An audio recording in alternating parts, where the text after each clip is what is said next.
आगे बढ़ेंगे, जहां सीएम योगी की अध्यक्षता में यूपी कैबिनेट की बैठक हो रही है। योगी कैबिनेट की मीटिंग में 19 से ज्यादा प्रस्ताव भी पास हो सकते हैं। मीटिंग के दौरान जनजीस को रोजगार और स्वरोजगार मुहैया कराने का प्रस्ताव पास हो सकता है। इसके जरिए युवाओं को वल्लभ भाई पटेल रोजगार एवं औद्योगिक विकास योजना से जोड़ा जाएगा।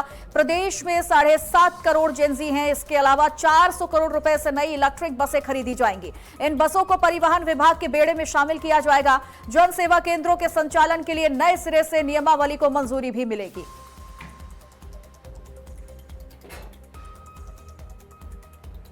तो आज देखिए, योगी कैबिनेट की एक महत्वपूर्ण बैठक होने जा रही है, जिसमें कई अहम प्रस्तावों पर मुहर लग सकती है। जिसमें बताया जा रहा है कि 400 करोड़ से ज्यादा की इलेक्ट्रिक बसों को खरीदने का प्रस्ताव है, वो भी पास हो सकता है। और 19 से ज्यादा प्रस्ताव हैं जिन पर पहले चर्चा होगी और उसके बाद उन प्रस्तावों पर मुहर लगेगी।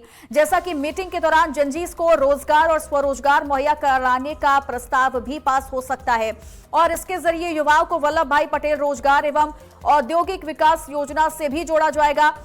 प्रदेश की बात करते हैं तो 7.5 करोड़ जेनजी हैं और इसके अलावा 400 करोड़ रुपए से नई इलेक्ट्रिक बसें खरीदने का भी प्रस्ताव रखा जाएगा। इन बसों को परिवहन विभाग के बेड़े में भी शामिल किया जाएगा। जन सेवा केंद्रों के संचालन के लिए नए सिरे से नियमावली को भी मंजूरी मिलेगी। तो आज योगी कैबिनेट की जो बैठक होने जा रही है वो काफी ज्यादा महत्वपूर्ण है, जिसमें कई अहम प्रस्तावों पर मुहर लगना तय माना जा रहा है। ज्यादा जानकारी देने के लिए हमारे सहयोगी नीरज मिश्रा हमारे साथ जुड़ गए। नीरज, क्या लगता है कि ये योगी कैबिनेट की जो बैठक है कितनी ज्यादा महत्वपूर्ण है? जनजीस का भी जिक्र हो रहा है इस प्रस्ताव में और कहा जा रहा है कि अब संचालन के लिए एक नए सिरे से नियमावली को मंजूरी दी जाएगी। क्या कुछ डिटेल है योगी कैबिनेट को लेकर?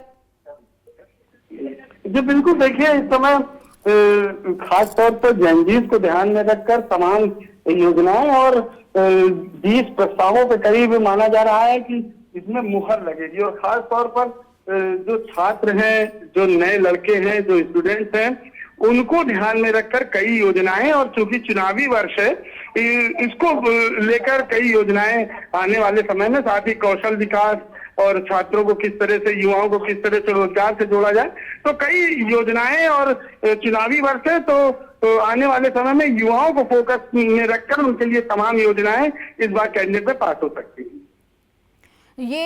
इस चीज का भी जिक्र बार बार किया जा रहा है कि चुनाव अब बहुत नजदीक है। इस लिहाज से अब जितनी भी योगी कैबिनेट की बैठक भी होने वाली है, तो क्या लगता है कि चुनाव के मद्देनजर उन ऐसे प्रस्तावों को भी तैयार किया जाएगा जो चुनाव के लिहाज से काफी ज्यादा महत्वपूर्ण होंगे और चुनाव में कहीं ना कहीं भारतीय जनता पार्टी को भी फायदा पहुंचा सकते हैं? बिल्कुल, निश्चित तौर पर ये बैठक जो होगी, जो उसमें लिए जाएंगे, उसमें खास तौर पर युवाओं को ही फोकस किया जाएगा, क्योंकि 28 से 30% जो संख्या है वो युवाओं की है इस प्रदेश में, जो कि एक बहुत बड़ा वोटर संख्या है। और पिछले समय में आपने देखा किस तरह से जनजीस ने अपनी ताकत दिखाई है। उनसे संवाद करना पड़ा तमाम बड़े नेताओं को जो उन्हें अभी तक नहीं अपने सामने देखते थे। अब उनसे मिलना पड़ा, चाहे वो संघ के लोग हो, चाहे वो सरकार के लोग हो, यहाँ से लेकर दिल्ली तक बिना उनको फोकस में लिए, बिना उनको साथ में लिए कोई चीज आगे नहीं बढ़ सकती। ये लोगों को समझ में आ गई, ये सभी दलों को समझ में आ गई। तो अब इस समय भारतीय जनता पार्टी पूरी तरह से युवाओं को फोकस में लेकर कौशल विकास की तमाम योजनाएं, सरदार वल्लभ पटेल के रोजगार योजना, तमाम चीजें लेकर आ रही हैं और करीब 20 से 19 प्रस्तावों पर मुहर लग सकती है। ठीक है, बहुत बहुत शुक्रिया आपका तमाम जानकारी देने के लिए।